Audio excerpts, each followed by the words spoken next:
participante es María Ángeles Cano, que es profesora de Lengua Española y Didáctica en la Universidad Complutense de Madrid. Y desde el punto de vista de su investigación, María Ángeles ha dedicado buena parte de su carrera al estudio de la morfología y sobre todo a las relaciones entre la morfología y la sintaxis. Y ahora en los últimos tiempos está acogiendo también como área investigadora la didáctica de la gramática. María Ángeles colabora asiduamente con la Fundación Ortega Marañón en cursos de formación de profesorado y también es muy activa dentro de la red GROC, defendiendo este tipo de manera de enseñar gramática en sentido amplio, no solo sintaxis, sino son los demás componentes de la gramática. Hoy le agradecemos, por supuesto, estar aquí, porque nuevamente contar con gente de su nivel es un placer y la comunicación la charla, la ponencia que nos va a dar tiene por título Cuando la propuesta didáctica sí favorece el desarrollo de la competencia metalingüística de la formación de palabras a las categorías gramaticales. Muchas gracias.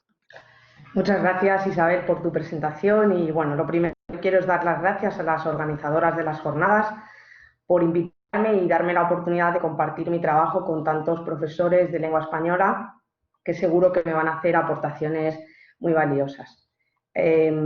Voy a compartir la presentación.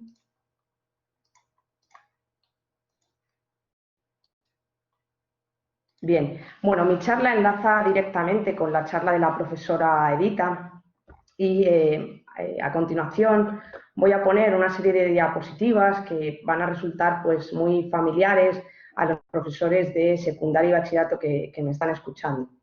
Diapositivas que lo que muestran son problemas y también disparates, ¿no?, a los que se enfrentan cada día los profesores de enseñanza media cuando abordan la explicación de los procesos de formación de palabras o la enseñanza de categorías gramaticales. Por ejemplo esta, ¿no?, indicar la categoría gramatical de estas palabras y vemos como todos es un adverbio, o pero es un adverbio, o lo es una preposición, o algo como esto, ¿no? Como aquí todas o hacia se consideran verbos. Si pasamos al ámbito del sintagma nominal, nos encontramos varios problemas. El primero es no reconocer cuál es la categoría del núcleo y, por tanto, difícilmente reconocer el tipo de sintagma ante el que estamos y, en consecuencia, no saber qué función desempeña el sintagma en una oración. Problemas que tienen que ver, como digo, con el concepto también de núcleo. Si nos movemos al ámbito de la oración, es habitual que los alumnos no identifiquen cuando estamos ante un complemento agente, nos dicen que es un sintagma nominal. Vamos a ver que este disparate en parte está justificado con la transposición didáctica que hacen los libros de texto. Es habitual también que confundan el sujeto con el complemento directo o incluso que el sujeto lo analicen como parte del sintagma verbal. Entonces, ¿a dónde nos llevan 10 años obligatorios de enseñanza de la gramática? Los años de primaria, los años de secundaria y muy probablemente otros 2 en bachillerato. Es evidente que la gramática no está dejando pozo, es una cita de Ángeles Carrasco, otra de las ponentes de estas jornadas, y es evidente, digo, que no está dejando pozo porque esto que es habitual, desgraciadamente, en la enseñanza media, resulta que también es habitual en la enseñanza universitaria. Yo imparto lengua española en la Facultad de Educación y mis alumnos, que son de tercer curso del grado de educación primaria, me dicen que en contabilización los afijos que tengo son bili en lugar de bil, que sería el alomorfo de ble. Tengo un sufijo que es za en lugar de izar, que es el sufijo verbalizador del español. Tampoco me reconocen la categoría sobre la que se está formando la palabra.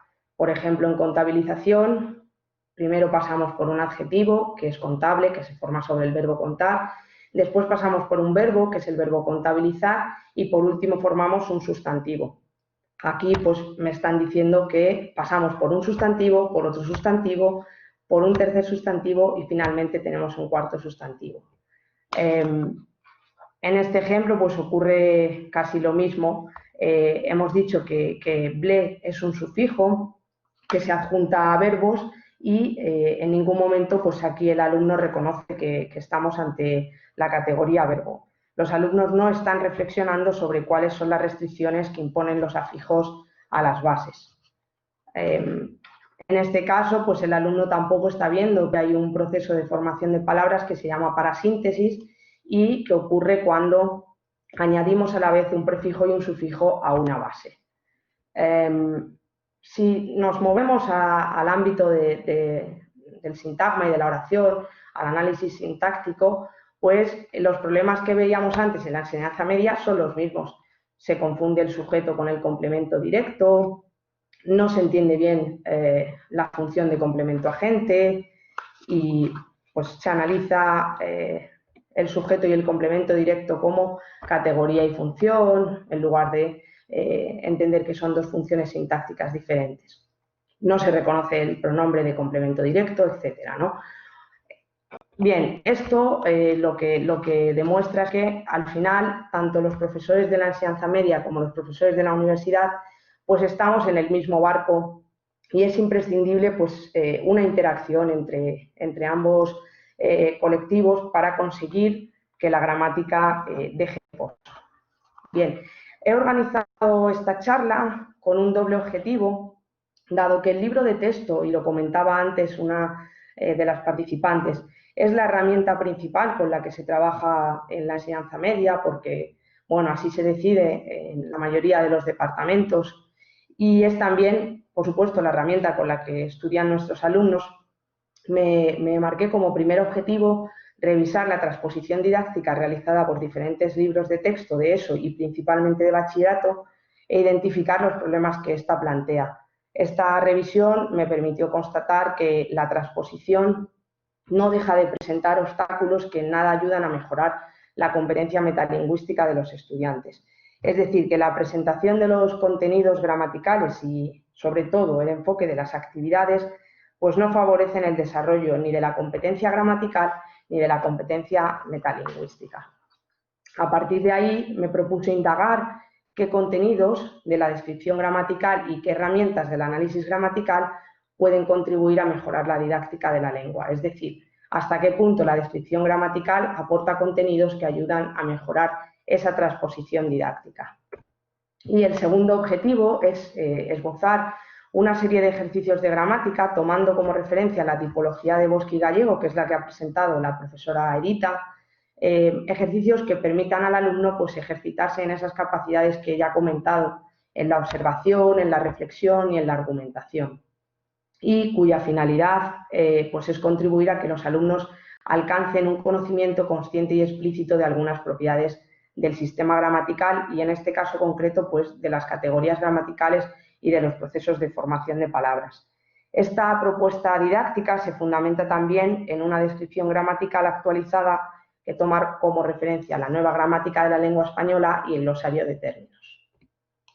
Bien, parece haber un acuerdo entre los expertos en didáctica de la lengua en la última década en que es necesaria una reflexión metalingüística explícita en las aulas, entendiendo la competencia metalingüística como la capacidad de situarnos ante la lengua con el objetivo de observarla, de analizarla, de describirla y sobre todo de reflexionar sobre ella, es decir, no como el conocimiento intuitivo y funcional que al final todos los hablantes de una lengua tenemos, sino como esa capacidad de observar los datos.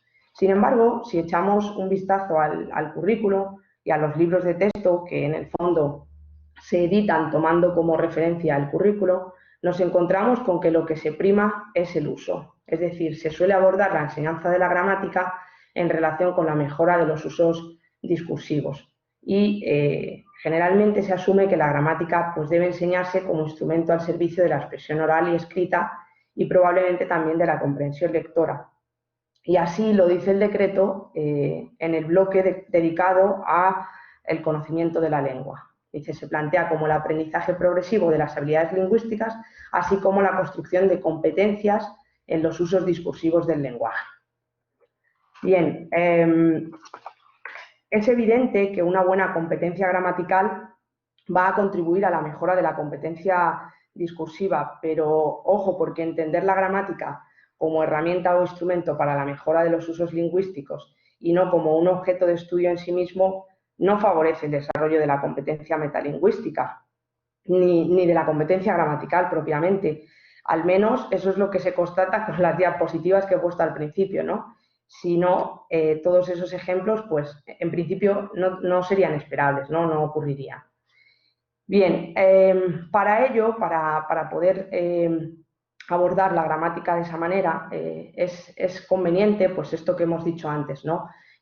Graduar, sobre todo, y acotar los contenidos. Al final, los profesores de secundaria y de bachillerato se encuentran, y los de universidad, con el problema de que los alumnos, cuando acaban la enseñanza media, no suelen saber cuál es la relación e interacción que existe entre los componentes o niveles de la gramática, así como les cuesta también bastante identificar las unidades y los procesos internos de cada nivel gramatical, a pesar de haberlo repetido 1000 veces, ¿no? Como hemos dicho antes. Vamos a comprobar que esta falta de profundización, de grado de detalle, se ve claramente en el tema de las categorías gramaticales y de la morfología. Bien, empiezo entonces con la revisión de esta transposición didáctica. Bueno, uno de los problemas habituales cuando uno analiza los libros de texto es el problema de las clasificaciones cerradas y la falta de profundización y exhaustividad. Esta clasificación que está en el libro de primero bachillerato de Casals sobre las categorías gramaticales o las clases de palabras es una clasificación tradicional basada en un criterio morfológico. Las categorías son variables o invariables, en un criterio semántico y en un criterio sintáctico. No voy a detenerme ahora en comentar si lo apropiado, por ejemplo, de la preposición es decir que es un relacionante o que su función es la de relacionante o si es la de núcleo del sintagma preposicional. Lo que me interesa es más bien esto, ¿no? Dice Bosque en su famosa monografía sobre las categorías gramaticales: es posible que solo algunos miembros de una determinada clase posean cierto tipo de flexión y también lo es que algunos miembros de una clase carezcan por completo de ella, mientras que otros la posean. En consecuencia, en una primera aproximación y tratándose, como hemos dicho, de primero de bachillerato, esta tabla sería conveniente matizarla, ¿no? Y, por ejemplo, comentar que hay pronombres como algo o sé que no admiten flexión, es decir, que no son variables, aunque los pronombres aparezcan siempre o bajo la etiqueta de categorías variables. Lo mismo puede decirse, por ejemplo, de cada. Es un determinante que no es variable, a pesar de que los determinantes son variables. Y así, pues, con otros ejemplos más. Es decir, que estas especificaciones, que no se suelen hacer en los libros de texto, serían pertinentes ya en la etapa de bachillerato y sería una forma de profundizar, ¿no? Como hemos dicho antes. Otro problema es el de usar criterios semánticos o aspectos extralingüísticos en lugar de criterios puramente formales. Sigo con la misma editorial y el mismo libro. Nos dice: el sustantivo, desde un punto de vista semántico, es la palabra que designa personas, animales, objetos o conceptos. Claro, en esta definición vemos la dificultad y el peligro de hacer corresponder nociones semánticas con clases gramaticales, porque dentro de la etiqueta conceptos se incluyen sustantivos tan diferentes desde el punto de vista morfológico, sintáctico y semántico como blancura, afirmación o docena. Vamos a ver primero blancura y afirmación. Blancura es un nombre de cualidad, que es el resultado de añadir un sufijo nominal al adjetivo blanco, mientras que afirmación es un nombre de verbal, donde ción se une al verbo afirmar, dando lugar a un nombre de acción o resultado. Esta diferencia semántica tiene una repercusión sintáctica, y es que afirmación puede aparecer con un predicado como tener lugar, como ocurrir, es decir, con un predicado eventivo, como ocurre en dos, la polémica afirmación tuvo lugar en un programa de televisión, pero no blancura, que es un nombre de cualidad. Por otro lado, tenemos aquí docena, docena que significa 12 y que tiene más bien el significado de un cuantificador, es totalmente diferente a estos dos nombres que, para empezar, blancura y afirmación son morfológicamente complejos. Es decir, ¿por qué no se presentan los sustantivos en grupos si lo que se pretende es dar una definición semántica? Por ejemplo, sustantivos que se refieren a cosas, sustantivos que se refieren a personas, sustantivos que expresan cualidades, sustantivos que expresan acciones, etc. Otro ejemplo de clasificación basada en un criterio semántico es esta. Por su significado, los adjetivos suelen agruparse en las siguientes clases. Calificativos, expresan una cualidad de relación o pertenencia, establecen conexiones entre objetos y nos ponen como ejemplo civil. Ya es difícil, ¿no?, que un alumno vea cuál es la relación entre civil y el objeto, ¿no?, sobre el que se forma. Y gentilicios. En efecto, el significado permite establecer estas tres clases de adjetivos que incluso podrían ser más. Por ejemplo, dónde queda presunto, dónde queda actual. La idea es que la morfología y la sintaxis de estos adjetivos deberían considerarse un criterio categorizador, pero nada de esto está en los libros de texto. En primer lugar, los adjetivos relacionales y gentilicios son morfológicamente complejos porque se forman sobre un nombre. Y los adjetivos calificativos no necesariamente tienen que ser morfológicamente complejos. Pero es que además, desde el punto de vista sintáctico, los adjetivos de relación y los gentilicios no admiten grado porque no expresan cualidades, tampoco forman nombres de cualidad, enidad, ni adverbios de punto de vista en mente. Además, los adjetivos relacionales tampoco admiten la anteposición al nombre, como se ocurre con algunos calificativos, y tampoco aparecen en estas estructuras predicativas. Es decir, que la diferencia entre unos adjetivos y otros se puede definir a partir de propiedades morfológicas y sintácticas formales, aunque se parta de una diferencia de naturaleza semántica. Y los alumnos, a partir de una propuesta inductiva, podrían llegar a formular la distinción en estos términos. Como digo, pues nada de esto se contempla en bachillerato, cuando los adjetivos calificativos y relacionales ya han sido presentados en los primeros cursos de la ESO.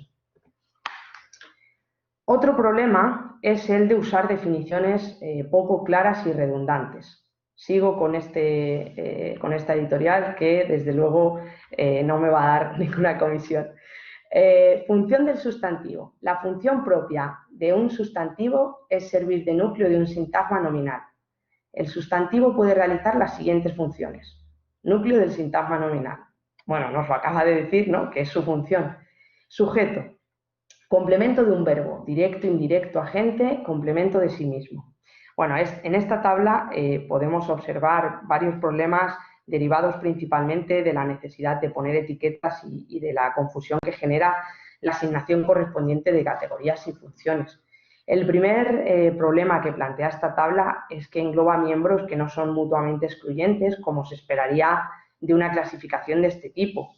Por ejemplo, nos está diciendo que el sustantivo puede ser sujeto. Cuando el sustantivo es sujeto, también es el núcleo del sintagma nominal, que es la primera opción que nos ha dado. De modo que no son excluyentes, como digo, ¿no? Otro problema que plantea esta tabla es el de considerar que núcleo es una función como sujeto, cuando la función sintáctica de núcleo pertenece al ámbito del sintagma, mientras que la función de sujeto pertenece al ámbito de la oración. Otro problema, y este es más grave, es considerar que el complemento indirecto y el complemento agente son sintagmas nominales, cuando en sentido estricto son sintagmas preposicionales. Nos está diciendo que el sustantivo puede ser el complemento de un verbo indirecto agente. Acordaos que hemos visto antes un ejemplo donde un alumno nos decía que el complemento agente era un sintagma nominal. Si tiene esta descripción gramatical, pues su respuesta no es descabellada, ¿no? Otro problema es considerar que la preposición no es el núcleo del sintagma preposicional, sino que es un enlace.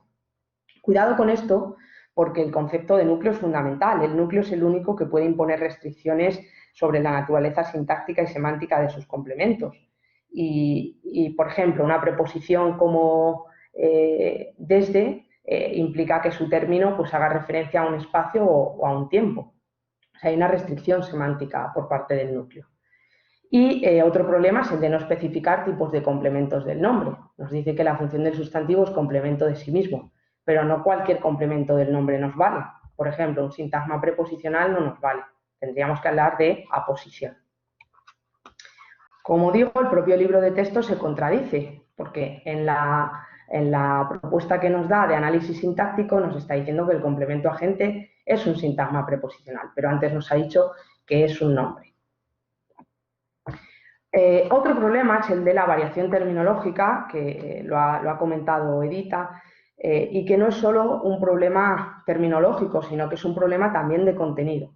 En este caso tenemos para el concepto de función sintáctica de la preposición, pues tenemos hasta 5 términos diferentes: enlace, relacionante, nexo, nexo sintáctico y núcleo del sintagma preposicional. Pero claro, hemos dicho que es muy determinante hablar de núcleo, ¿no? Por lo que implica ser núcleo de un sintagma. Bien, todos estos ejemplos de pues, clasificaciones confusas, de problemas terminológicos, de explicaciones poco claras que encontramos cuando abordamos la propuesta de las categorías gramaticales de las clases de palabras, es habitual encontrarlos también cuando nos movemos al ámbito al campo de la morfología, de la formación de palabras.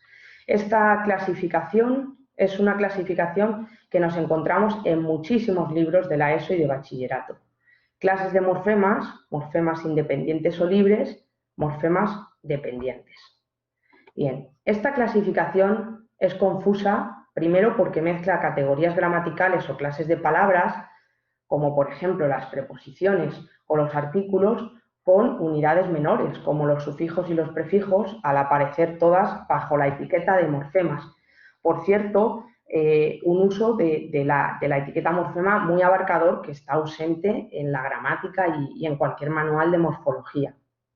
De hecho, el propio libro de texto después se contradice porque utiliza esa misma etiqueta de morfema en un sentido mucho más restrictivo y nos dice: los monemas se dividen a su vez en lexemas, que poseen significado léxico, y morfemas que se adjuntan a la palabra para dotarle de un significado gramatical. Es decir, que ahora nos está restringiendo mucho más ese término o ese concepto de morfema. Otro problema es el de equiparar los afijos derivativos con los flexivos al afirmar que carecen de autonomía semántica y dotan a la palabra de significado gramatical. Los afijos derivativos sí que tienen contenido léxico, forman nuevas palabras cuyo significado está determinado por el afijo, y eso justifica que tengan una entrada en el diccionario, como todos estos afijos. Por tanto, no pueden equipararse los afijos derivativos y los flexivos. Otro problema es el de aislar y ejemplificar los afijos flexivos del español. Las desinencias verbales reciben en general un tratamiento muy dispar. Nos encontramos, por ejemplo, en la fila de arriba, la editorial Casals, en segundo de la ESO, nos identifica la vocal temática. Sin embargo, en el libro de cuarto nos analiza la vocal temática como parte del morfema de tiempo, aspecto y modo, que a su vez está mal identificado porque no es ab, sino va, como ha hecho arriba. Pero es que si saltamos a la fila 4, la misma editorial en bachillerato, en lugar de dar un paso adelante, da un paso hacia atrás, y lo que hace es que ya no nos identifica la vocal temática, nos la junta con el resto de morfemas flexivos. Y así pues con el resto de ejemplos. Falta mucha sistematicidad y coherencia.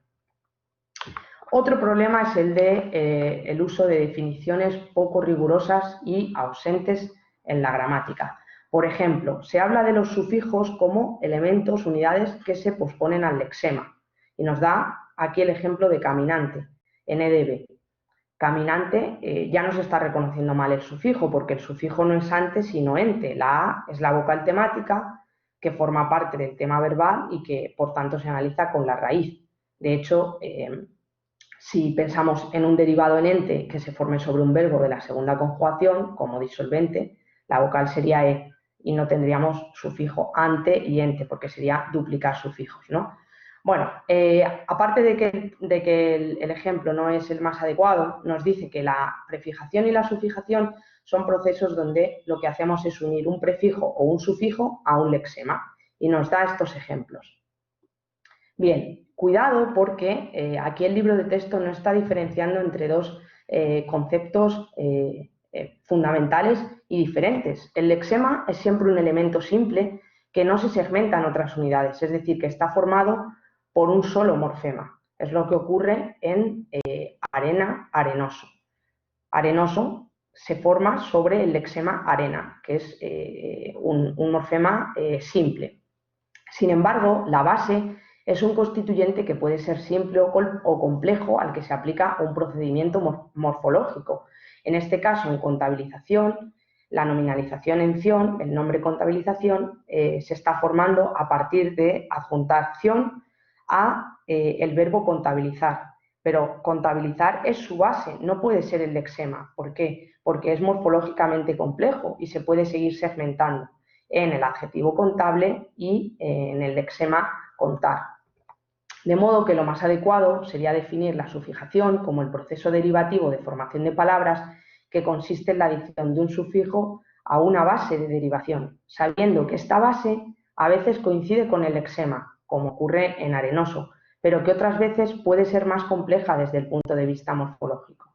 ¿Y qué consecuencias tiene esto para el análisis morfológico en la enseñanza secundaria? Bueno, pues que cuando le pedimos al alumno que identifique el lexema y los morfemas de una palabra, nos puede decir que contabilización es el sufijo ción y el lexema contabiliza. Y esa respuesta no es del todo correcta, porque como digo, en contabiliza se puede identificar otro morfema, iza, y otro más, bil. Y lo mismo, pues, empobrecimiento. Bien, el problema 5 lo voy a dejar de lado porque me voy a referir a él en los ejercicios y paso a revisar qué ejercicios tampoco ayudan a desarrollar la competencia metalingüística y la competencia gramatical. Es decir, qué ejercicios acompañan a esa transposición didáctica y no son adecuados. Se trata de ejercicios que se basan en identificar, en localizar, en clasificar y sobre todo pues, en etiquetar. Ejercicios que promueven una actitud muy pasiva por parte de los alumnos. Este es uno de los clásicos, indicar la categoría gramatical a la que pertenecen estas palabras, un ejercicio que por otra parte se puede hacer con un diccionario, sin que el alumno necesite comprender absolutamente nada, ¿no? Pero es un ejercicio de los más repetidos en los libros de texto y es inquietante encontrarse este ejercicio tanto en primero de la ESO como en primero de bachillerato. A propósito de esta falta de progresión y de profundización. Algo impensable pues, en una materia de ciencias, ¿no? Nadie encontraría los mismos problemas de matemáticas en un libro de primero o de segundo de la ESO que en uno de bachillerato. O este otro, el 2, indica el género de los siguientes sustantivos. Otro ejercicio que se puede realizar con el diccionario sin entender prácticamente nada del ejercicio. Más ejercicios que no implican observar o reflexionar o comprender son estos. En 3, el alumno pues, tiene un 50% de posibilidades de acertar o no. Determina si los adjetivos de las siguientes construcciones son especificativos o explicativos. Bueno, pues o son unos o son otros. No me piden nada más en el ejercicio. En 4 y en 5 me dicen localiza todos los adjetivos y clasifícalos según sean de 2 terminaciones o de una y clasifica los adjetivos del texto otra vez en calificativos, relacionales o cuasi determinativos. Hay una obsesión en la tradición gramatical en España por esto de clasificar, ¿no? Clasifica los adverbios que aparecen en las siguientes oraciones según su significado, pero claro, no nos dice qué aporta ese adverbio a la oración, por ejemplo, o cómo cambia la oración al suprimir el adverbio. Si yo en la oración ojalá siempre nos fuera así, suprimo así, ¿la oración sigue siendo gramatical o no? ¿Es un adverbio que necesita estar presente para que la oración sea gramatical, para que la semántica del verbo se complete? Bueno, pues ese tipo de preguntas, a pesar de estar en bachillerato, no se hacen, ¿no? En estos ejercicios. Cuando se aborda el verbo y la flexión, son típicos los ejercicios de analizar las formas verbales, localizando el lexema y los distintos morfemas desinenciales. Al final, los profesores tienen la experiencia de ver cómo muchos de sus alumnos pues, juegan a separar con guiones, a veces sílabas, otras veces lexemas, pero sin visualizar claramente la estructura morfológica de la forma verbal. Y volvemos a encontrarnos con el mismo problema. Estos ejercicios están en primero de bachillerato, los de 7 y 8, pero también resulta que están en segundo de la ESO, con el mismo grado de complejidad. Otro ejercicio muy ilustrativo para entender el concepto de falta de dificultad y gradación es este. Este ejercicio no responde al objetivo de saber cómo se han formado esas palabras. En segundo de bachillerato, los estudiantes tendrían que ser capaces de encontrar la jerarquía que se establece entre los distintos constituyentes de la palabra. Pueden recurrir a algunas pistas, al significado de la palabra, a buscar esos constituyentes en otras palabras. Al final, con este ejercicio, donde no se profundiza más, los alumnos no reflexionan sobre cuáles son las restricciones que imponen los sufijos a las bases. Por ejemplo, en C, palidez se forma sobre el adjetivo pálido y es un nombre de cualidad. Bien, entonces, ¿cómo complementamos estos ejercicios? Bueno, pues con ejercicios que promuevan una actitud más activa, más reflexiva, que se enmarcan pues, dentro de una metodología que tiene un carácter un poco más inductivo, que potencia un poco el aprendizaje por descubrimiento y que favorece la puesta en práctica del método científico, que es un objetivo de etapa tanto de la ESO como de bachillerato. Estos ejercicios los ha comentado antes Edita. Yo voy a poner algunos ejemplos que valdrían pues, para trabajar de manera un poco distinta tanto la formación de palabras como las categorías gramaticales. Por ejemplo, un ejercicio de análisis de secuencias ambiguas. La palabra manazas tiene dos interpretaciones posibles. Diga cuáles son y proponga la segmentación apropiada para cada uno de los significados. Aquí lo que nos encontramos es con la importancia de diferenciar entre dos sufijos homónimos. Un sufijo aumentativo, con sus dos morfemas flexivos, con contenido gramatical, frente a un morfema derivativo apreciativo. Fijaos que en el primer caso necesito concordancia, ¿verdad? Necesito unas manazas. En el segundo caso, cuando tengo el morfema derivativo apreciativo y el significado es el de torpe, no concordancia. Tengo un manazas o eres una manazas. Bien, es el análisis morfológico el que determina la interpretación de la palabra. Y desde un punto de vista metodológico y didáctico, este tipo de ejercicios difiere notablemente del que hemos visto antes y que nos decía, diga cuál es el género de estos sustantivos, que era un ejercicio que podíamos resolver con un diccionario, ¿verdad? Aquí hay una reflexión acerca de la concordancia, como decimos. Bien, lo interesante de este ejercicio es que los alumnos pueden partir de sus intuiciones sobre el significado de las palabras para hacer la segmentación morfológica. Otro ejercicio interesante es un ejercicio basado en la observación y reflexión de secuencias o bien agramaticales o en el caso de la morfología podríamos hablar de palabras imposibles. Por ejemplo, en español es posible formar nombres y adjetivos sobre bases verbales con los sufijos dor y ente. Estos dos sufijos no son equivalentes, sino que presentan cierta especialización semántica y además no pueden combinarse con cualquier verbo porque cada sufijo exige unas condiciones concretas al verbo al que se adjunta. Acordaos que antes he dicho que no me detenía en esas restricciones de selección que imponen los afijos, pero que son muy importantes y que no se abordan en los libros de texto, porque no todas las combinaciones son posibles. Bien, bueno, pues a la vista de los ejemplos 1 y 2, trata de definir cuáles son esas condiciones que impone el afijo a la base. Para ello, pues puedes fijarte en el tipo de evento que codifican los verbos, puedes ayudarte del diccionario para ver qué acepciones verbales tienen cada uno de esos verbos. Estos son los ejemplos. El músico compuso la ópera, el músico fue el compositor de la ópera, estos jugadores componen el equipo, estos jugadores son los componentes del equipo. En B vemos que el derivado en ente se está formando sobre una versión estativa del verbo. El significado es el de formar parte. Además, los datos de 2 nos ayudan a ver también los ejemplos de 1. El verbo existir, que es un verbo de estado, pues no nos da de forma natural el derivado existidor y sí nos da existente. Lo mismo que abundar, que es otro verbo de estado, por ejemplo. Se trata de que los alumnos de alguna manera alcancen a ver estas restricciones. Podemos guiar la reflexión con preguntas, ¿vale? Lo interesante es que si los alumnos no llegan a identificar claramente las restricciones, el propio trabajo de observación y reflexión que llevan a cabo ya es un aprendizaje en sí mismo. Y eso es lo que debemos intentar entender nosotros como profesores y darle valor a esa parte del trabajo, al de observar los datos y reflexionar sobre ellos. Bien, ejercicios también de lección de análisis.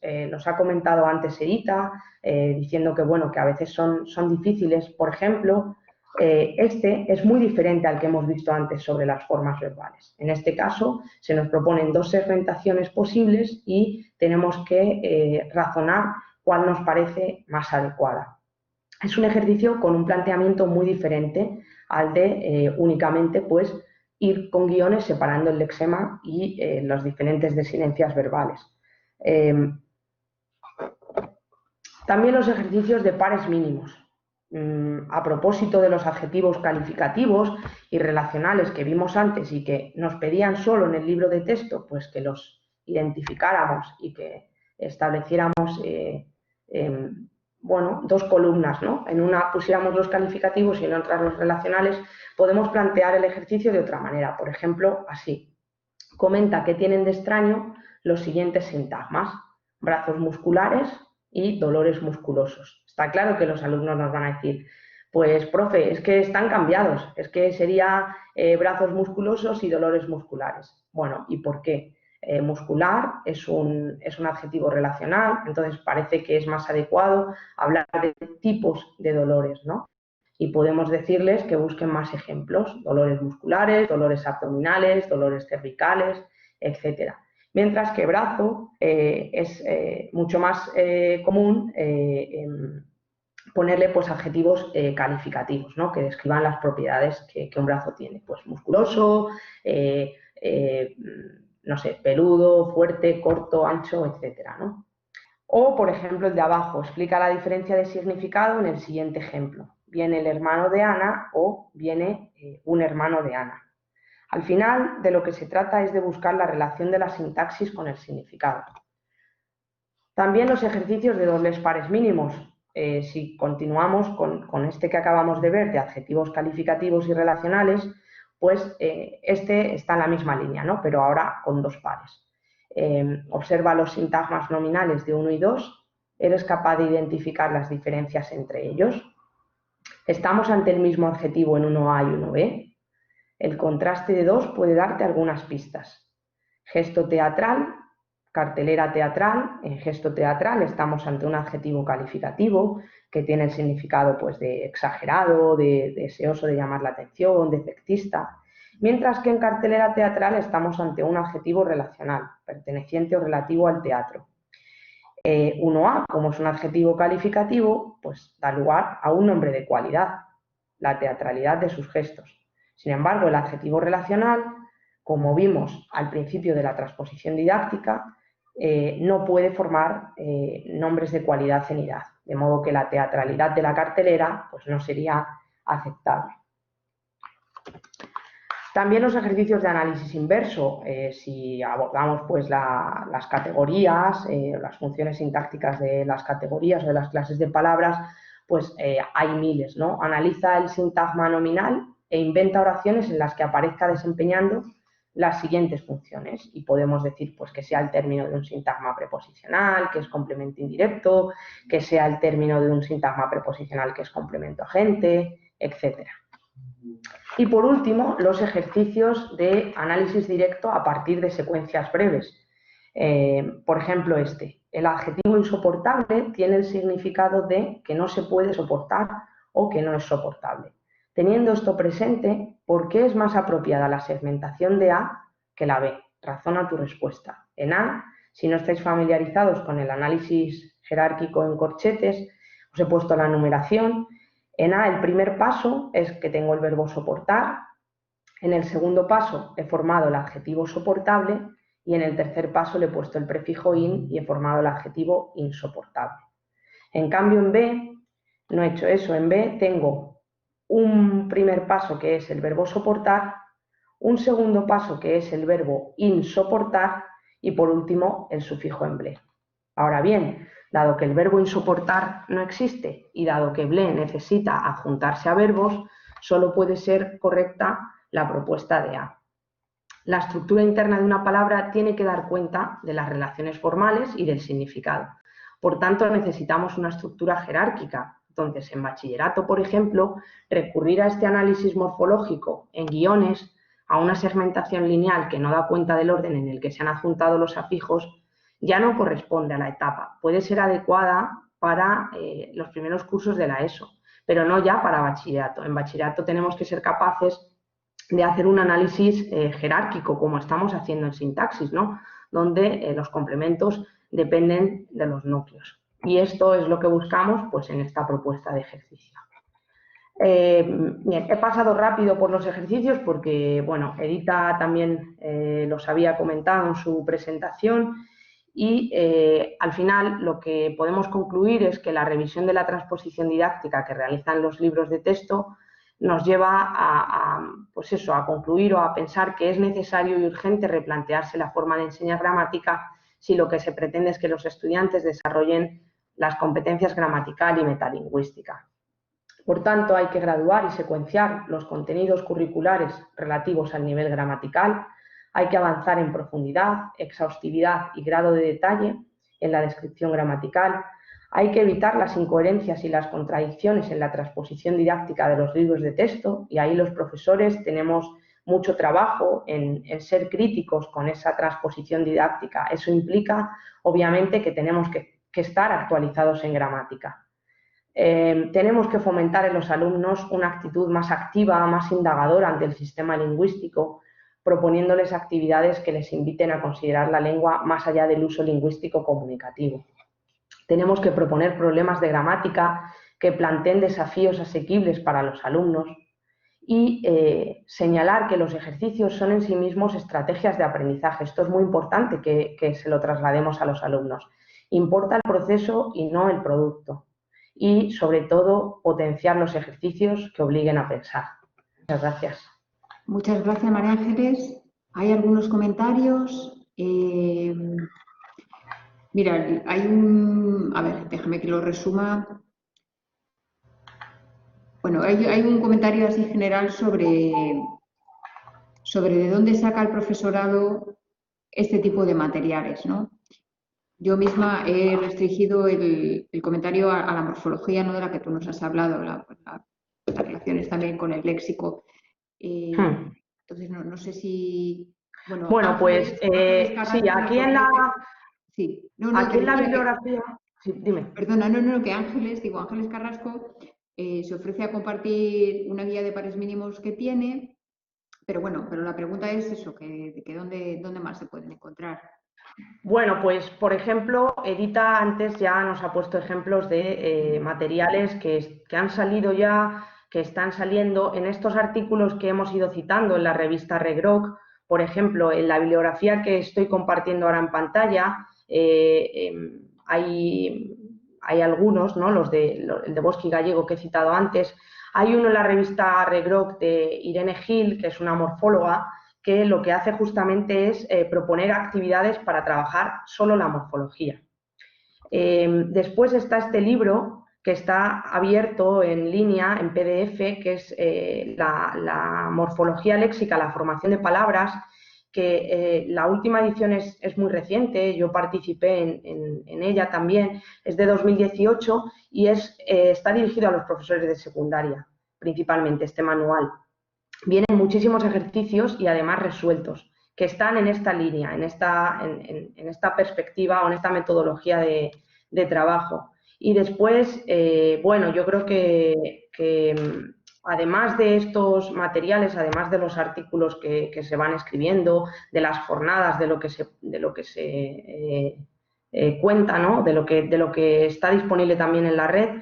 Yo creo que muchas veces como que nos infravaloramos como profesores, ¿no? Me da la sensación de que a veces, no sé, pensamos que no somos capaces nosotros de diseñar estos ejercicios y al final yo creo que todos los profes que me están escuchando ahora tienen la formación suficiente, seguro, y la capacidad para intentar a veces detenerse, ¿no? Y darle una vuelta a algunos ejercicios que vienen en el libro de texto o aprovechar unos que están en otras editoriales, que no son las que están usando, pero, por ejemplo, Santillana es una editorial que suele trabajar muchos ejercicios desde esta metodología.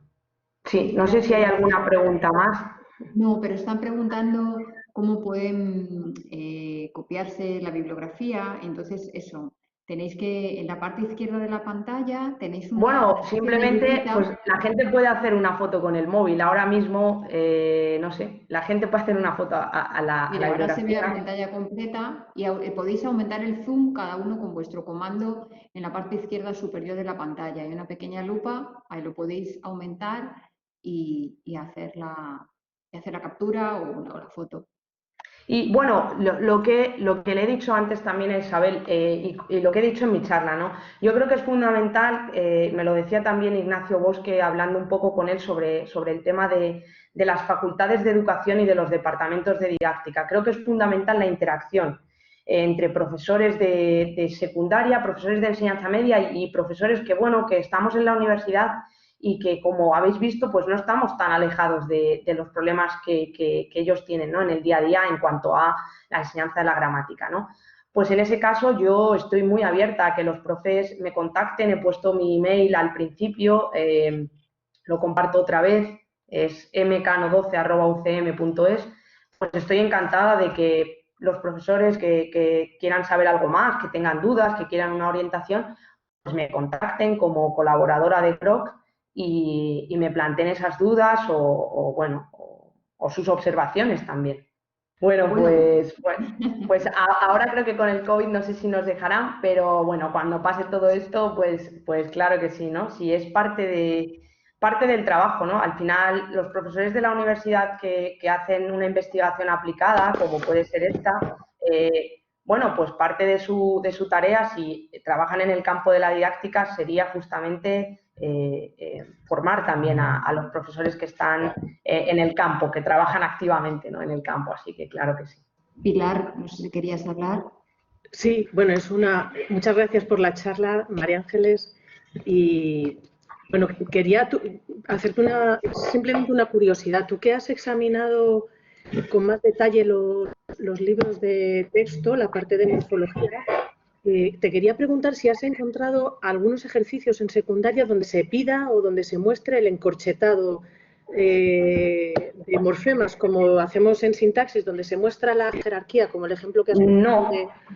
No, es que yo... No, justamente hace como 5 semanas impartí una charla en un encuentro de morfología y didáctica y uno de los contenidos era justamente ese, el análisis morfológico, que es curioso cómo desde primero de la ESO a segundo de bachillerato el análisis morfológico se plantea de manera lineal. En ningún momento se habla de la jerarquía, cuando en el análisis morfológico los morfemas se adjuntan siguiendo un orden jerárquico y eso explica el significado que después tiene la palabra, ¿no?